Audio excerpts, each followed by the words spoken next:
Dan itu jujur ngingetin gue ke salah satu quote dari sejarah Romawi bernama Tacitus ya, yang mana even the bravest man is frightened by sudden terror ya. Bahkan orang paling berani pun itu kalau sama teror yang tiba-tiba dia bisa aja takut gitu loh. Dan itu kelihatan banget digambarkan di film ini. Halo Sobat Cinefil, Assalamualaikum. Ketemu lagi sama gue, Patriot Ulul. Kayaknya terakhir udah lama banget gue nggak review film, mungkin udah hampir 3 mingguan. Dan kali ini gue mau review satu film yang sebenarnya udah tayang dari minggu lalu. Apalagi kalau bukan trilogi A Quiet Place, Day One. Dan film ini udah nggak menceritakan tentang keluarga Ebert ya. Film ini benar-benar completely new. Dan sebenarnya adalah spin-off dan juga prequel dari A Quiet Place. Kalau di Quiet Place 2, kan kita udah diceritakan ya kalau memang ada glimpse dari awal serangan makhluk tersebut, tapi memang settingnya kan kalau kita lihat ada di kota kecil di Amerika ya, sementara untuk di Quiet Place 3 ini settingnya ada di kota besar. Dan kali ini film ini bukan lagi disutradarai oleh John Krasinski, tapi bebannya diserahkan kepada Michael Sarnowski yang juga sebenarnya udah pernah bikin film bagus tahun 2021. Mungkin kalau kalian ingat, dia pernah jadi sutradara untuk film Peak, dan film ini dibintangi oleh Lupita Nyong'o sebagai Sam, yang mana dia ini merupakan seorang penyintas kanker dan dia memiliki kucing ya, sporting animal lah bisa dibilang di Amerika, yang bernama Frodo. Dan dia akan berdua dengan Joseph Quinn sebagai Eric, di mana Eric ini adalah seorang mahasiswa hukum ya kalau nggak salah, yang mana dia berasal dari Inggris. Dan langsung aja ke pembahasan filmnya. Film ini sebenarnya menceritakan tentang awal mula serangan dari alien ini terjadi ya, yang mana ini terjadi di New York, di mana tokoh utamanya yaitu adalah Sam yang diperankan oleh Lupita Nyong'o. Ini seorang penyintas kanker yang mana dia udah menderita di stadium akhir, harapan hidupnya udah lemah bisa dibilang, dan dia dibawa ke kota untuk healing oleh salah satu perawat di rumah sakit tersebut, di mana dia juga ingin ke situ karena dia ingin makan pizza. Serangan monster tersebut yang mana membuat dia ini udah gak mikirin pizza lagi, yang dia pikirin adalah bagaimana caranya untuk bisa bertahan hidup. Dan di mana perjuangannya untuk bertahan hidup ini, dia ketemu dengan seorang mahasiswa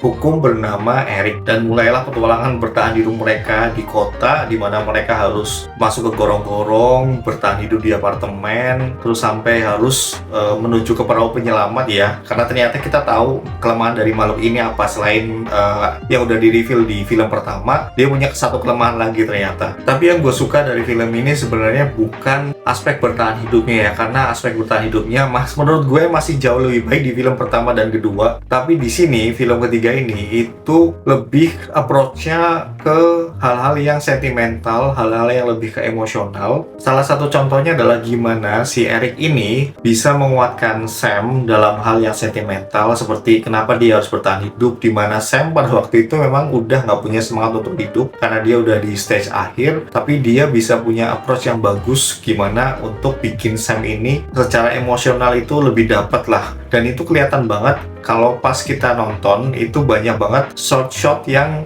deketin muka, yang ngeliatin ekspresi dari tiap-tiap karakter ini, terutama Eric dan Sam sih. Dan aspek saling menguatkan ini yang tanpa ada bumbu-bumbu romance ya, lebih ke bagaimana dua penyintas ini saling menguatkan, itu salah satu yang bikin film ini punya plus point yang lebih daripada film yang pertama dan kedua. Karena seperti yang udah gue bilang juga, kalau yang film pertama dan kedua itu fokusnya memang lebih ke gimana caranya bisa bertahan dengan monster ini dan gimana melawan monster ini. Sementara di film pertama itu kelihatan diperlihatkan bagaimana manusia ketika mendapat serangan mendadak yang mereka nggak tahu mereka diserang oleh apa, kelemahan mereka apa, dan mana mereka mendapat teror tersebut mereka nggak tahu. Itu kelihatan banget emosi mereka yang bener-bener kalut, bener-bener bingung, bener-bener frustasi. Dan itu jujur ngingetin gue ke salah satu quote dari sejarah Romawi bernama Tacitus ya, yang mana even the bravest man is frightened by sudden terror ya. Bahkan orang paling berani pun itu kalau sama teror yang tiba-tiba dia bisa aja takut gitu loh. Dan itu kelihatan banget digambarkan di film ini. Dan ada satu scene di mana kekacauan tersebut memaksa orang yang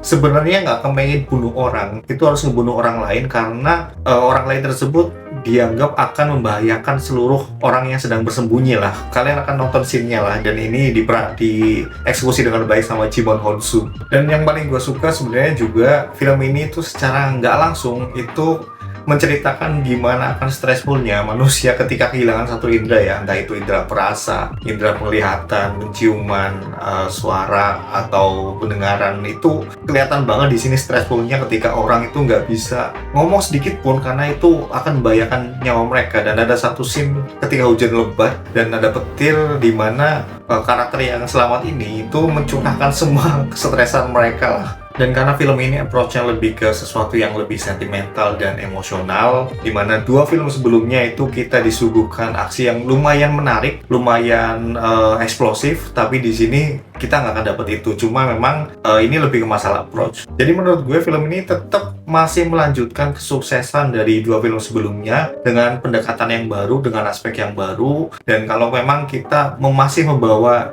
aspek yang lama untuk diekspektasi ke aspek film ketiga ini, itu mungkin akan ada sedikit kekecewaan lah. Walaupun menurut gue adegan yang masih heart beating, masih kejar-kejaran antara monster ini dengan manusia itu masih ada dan masih cukup heart beating. Dan gue selalu juga Quiet Place adalah salah satu dari trilogi film yang masih bisa mengembangkan ceritanya dari 1, 2 sampai ketiga ya, walaupun ketiga ini bisa dibilang spin-off prequel lah, tapi menurut gue masih bisa dikembangkan dengan approach yang berbeda tanpa mengurangi kualitas filmnya. Dan salah satu adegan yang menurut gue heartbreaking ya, walaupun kelihatannya silly, itu adalah ketika si Sam ini itu kepengen pizza dan dia itu masih nyari pizza bahkan setelah kota hancur, dan kedai pizza di mana dia pengen beli pizza itu hancur. Dan kita bisa lihat dari tatapan matanya ya, di mana ada close shot ke mukanya dia, itu kayak seakan-akan menyeratkan kalau di saat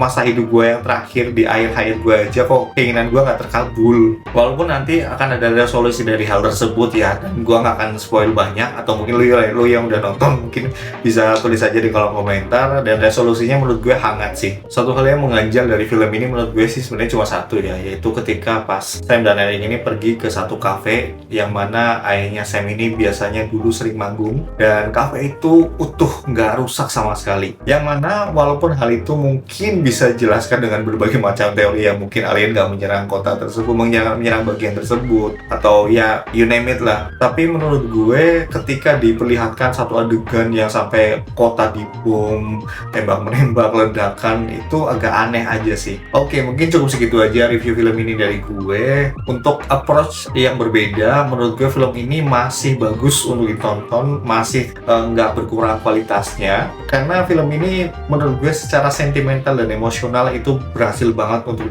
dikulik oleh Michael Sarnowski. Dan walaupun nggak se-heart beating yang pertama ketika adegan kejar-kejaran dengan Elaine ini, film ini masih cukup menawarkan hal tersebut lah.